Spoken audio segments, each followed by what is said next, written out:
The world's top diplomatic forum becomes a platform for threats against member states. Is the United Nations losing its relevance?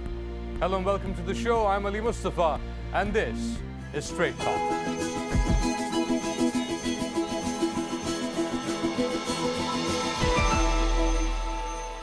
Every year in September, leaders from around the world gather in New York to discuss pressing issues facing our planet.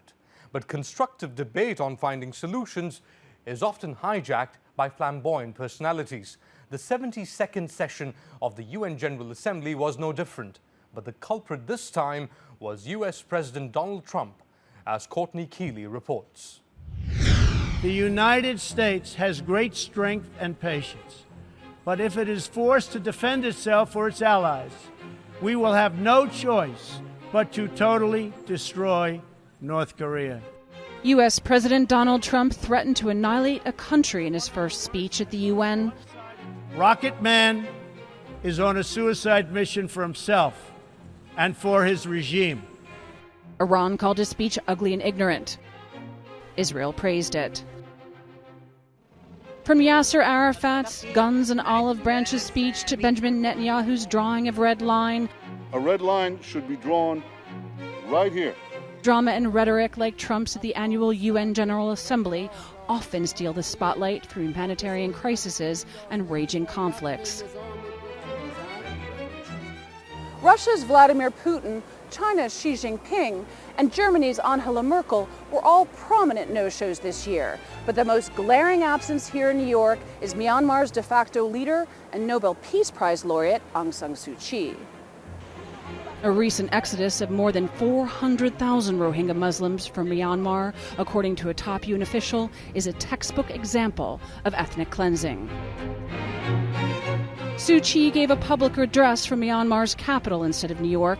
She defended her country and said she has no idea why the Rohingya are fleeing. We want to find out why this exodus is happening.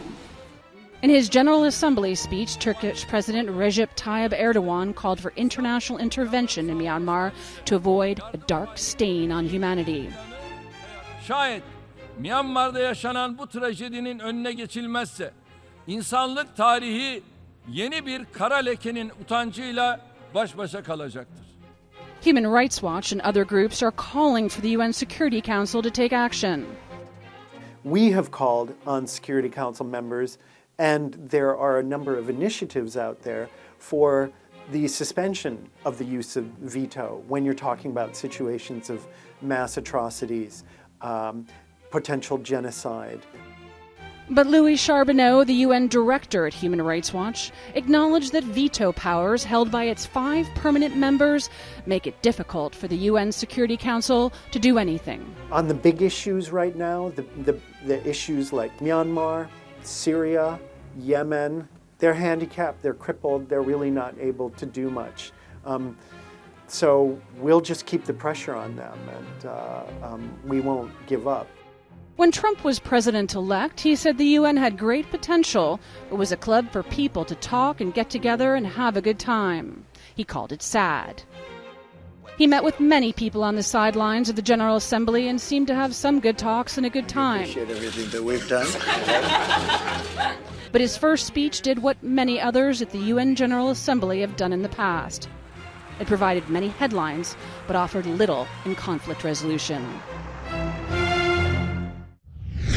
And for more from the UN, we're joined by our very own Courtney Keeley. Courtney, we saw in your report Trump was making headlines and this diplomatic platform almost became like a podium to issue threats from. What more can you tell us as far as reactions are concerned, Courtney? Well, of course, the biggest reaction against Trump was North Korea. They said that his barking isn't going to have any effect. Of course, many pundits are saying that those kind of words that he used, which have grabbed the headlines, are going to be fodder for propaganda in North Korea. But then, after he left that stage, he made a soundbite yesterday, and that's also seizing the headlines. He made up a country in Africa called Nambia, saying that a great healthcare system, which is something here that people would appreciate, because the U.S. says they don't have a great healthcare system and they're waiting for reform. He probably meant Namibia. So once again, people call this the Super Bowl of international diplomacy. In perfect cab driver philosophy, my cab driver the other day said, "When is this big tea party over?" He was from India. A lot of people look disparagingly on this event, but a lot does get done too. It's not just meet and greets. It's a meeting of 193 world leaders, Ali. You're talking about more than a meet and greet. You've got the Iranian President Rouhani, who's also spoken, and he had some critical words against the U.S. as well, didn't he, Courtney? Well, he certainly did. I mean, Iran kind of went head to head with Trump and completely insulted his speech, which is no surprise there, because President Trump called out the Iranian leadership for being part of the rogue states. Now, this is pretty typical U.S.-Iranian back and forth at the UNGA, but what hangs in the balance right now, and which is very unclear, is whether President Trump will keep up that Iran nuclear agreement. And some former diplomats, the former UN ambassador with the U.S., Samantha Power, said that could plummet us into another war. Of course, there is war going on right now in Syria and Iraq, and there's all different factions, but this would not help, according to many top advisors. And it's unclear. President Trump will not show his hand whether he's going to let that stand in the weeks to come. Courtney Keeley, thank you so much for your update.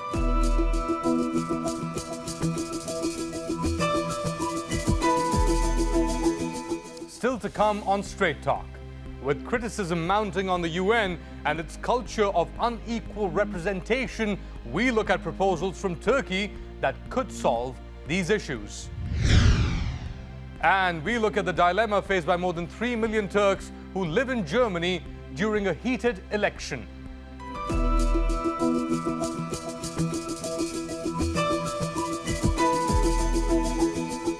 193 countries make up the United Nations, but ultimate power rests in the hands of a few, 5 to be exact, who have a permanent seat on the Security Council with veto power to block any global action.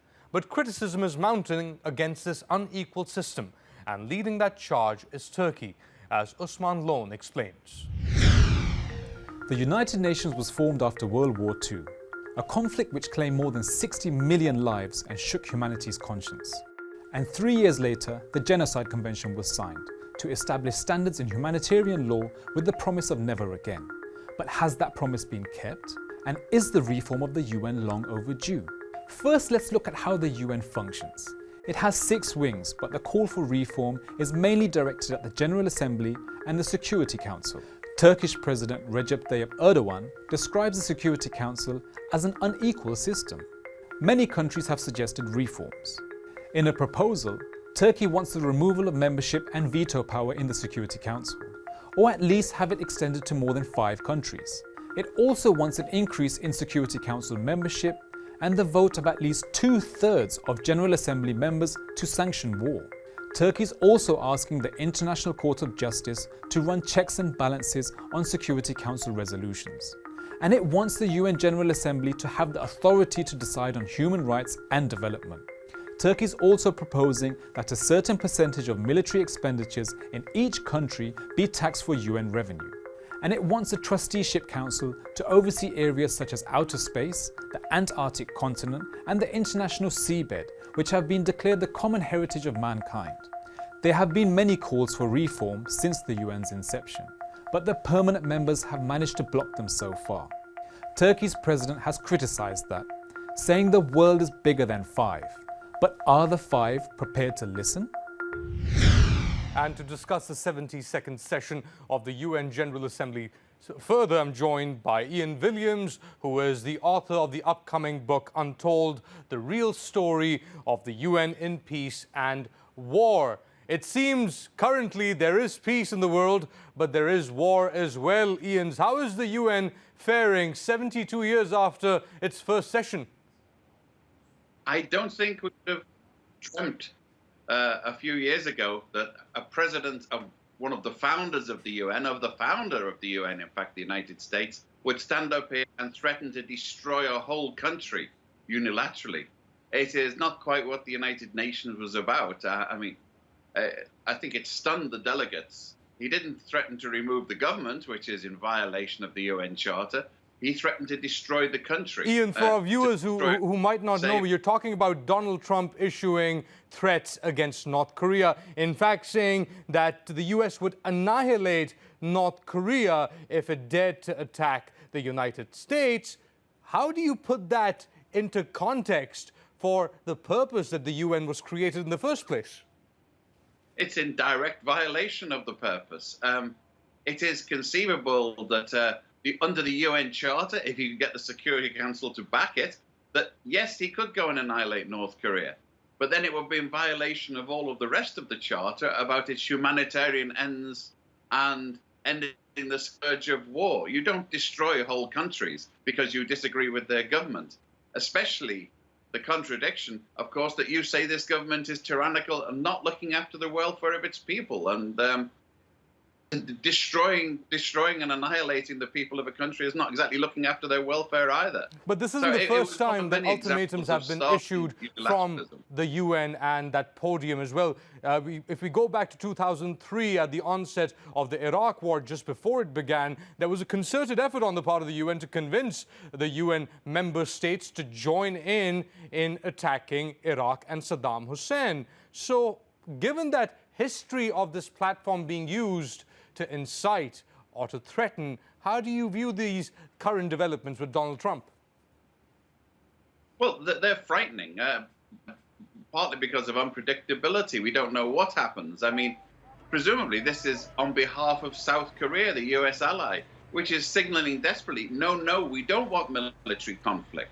Because, of course, Seoul, the capital of South Korea, would allegedly go right up in flames because Kim Il-sung is no more concerned about the welfare of the people he intends to liberate than is Donald Trump.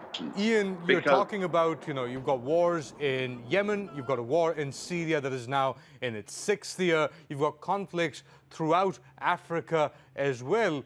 Has the UN outlived its purpose? It hasn't outlived its purpose. It hasn't been used for its purpose. The UN is only effective when the member states, especially the powerful member states, actually do anything about it. And in the case of Syria, for example, former Secretary General Kofi Annan introduced to the United Nations General Assembly a declaration on the responsibility to protect.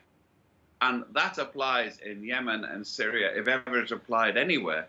And yet the member states have refused to allow it to happen. All right, so you're saying, Ian, finally that the system is broken, that the United Nations might be broken. How do you fix it? Well, you sharpen it. You make it so that the member states actually work on it.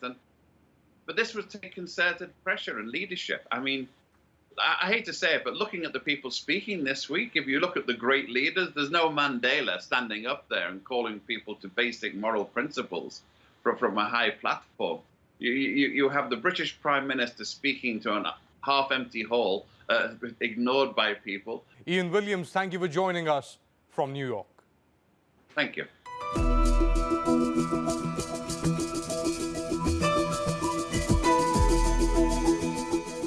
Noticeably absent from the United Nations this week, Angela Merkel didn't show up because she is fighting an election in Germany this past week.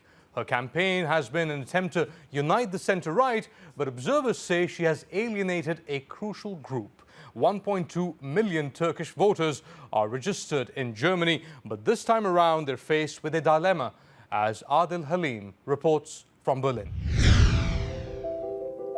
She's lived in Germany for half a century, but Sevim Erenler says her heart is still in Turkey.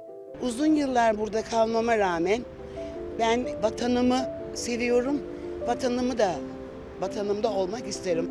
Sevim lives in Berlin's Kreuzberg neighborhood, affectionately known as Little Istanbul. But comments she's heard about her birth country and Germany's election campaign have rubbed her the wrong way. Oy kullanmayacağım. Oğlum Alman vatandaşı, ona da kullandırmayacağım. Merve Akhui will vote on Sunday, but despite being born in Berlin, she says she doesn't feel like she belongs here. I don't feel me here good. My soul say go to Turkey. With tensions growing between the longtime allies, political rhetoric has hardened on both sides. Ben de Almanya'daki bütün soydaşlarıma diyorum ki sakın bir yanlışa düşüp de bunları desteklemeyin. Turkey has been a major topic in the election campaigning, and while the parties seem to disagree on most topics, there's one thing they do agree on. I was really surprised that there were at least 3 people agreeing to what we've been having in our manifesto for a long time. Of course, we have to stop the deal with Turkey. In nearby Schöneberg, also home to many Turkish Germans, English teacher Emrah Çiftçi says he will vote, but is not thrilled with his options. Parties like the SPD or some other parties try to get some votes by making Turkey the punchback, because they lost a lot of votes to the right parties in this moment right now, and they try to get these voters back. Typically, Turkish Germans vote for the Social Democrats, as the center-left party's labor focus aligned with the newly arrived guest workers in the 60s and 70s. In 2013, the Social Democrats won 2/3 of the Turkish vote, and Angela Merkel's party trailed far behind. But now that relations between the once friendly nations have hit a new low, SPD Foreign Affairs Minister Sigmar Gabriel has pleaded with German Turks in an open letter. However difficult the political relations between Germany and Turkey, one thing is clear. You, people of Turkish roots in Germany, belong here with us, whether you have a German passport or not. Germany is home to 3 million people with Turkish roots. More than 1/3 are eligible to vote in Sunday's federal election. During the last federal election, 11 of the 631 lawmakers who won a seat here at the Bundestag had Turkish roots. That doubled the representation from 2009, and this time around, 100 of the 4,800 candidates vying for a seat here are of Turkish origin. Back in Little Istanbul, Erenler says Turkey is never out of her mind. Bir gün nasıl olsa döneceğiz vatanımıza. Hiç olmazsa bir vatanımız var, gideceğimiz bir yerimiz var. For her and many Turkish Germans, it seems home is where the heart is. Adil Halim, Strait Talk, Berlin.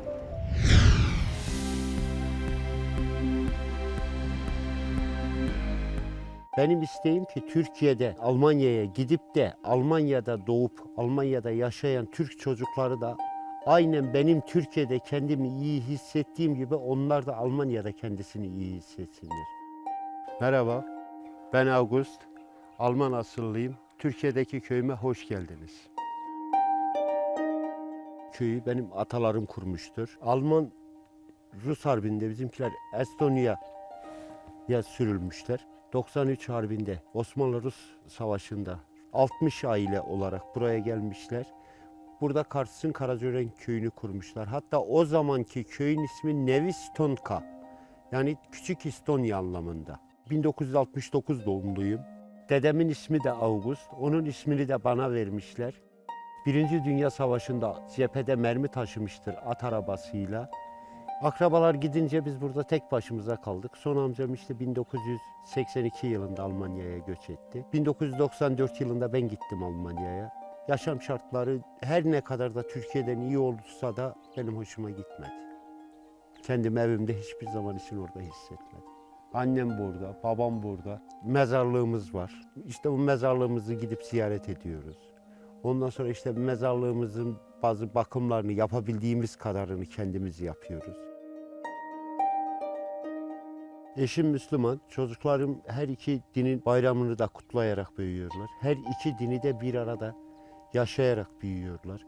Bir Alman olarak Türkiye'de kendimi çok iyi hissediyorum.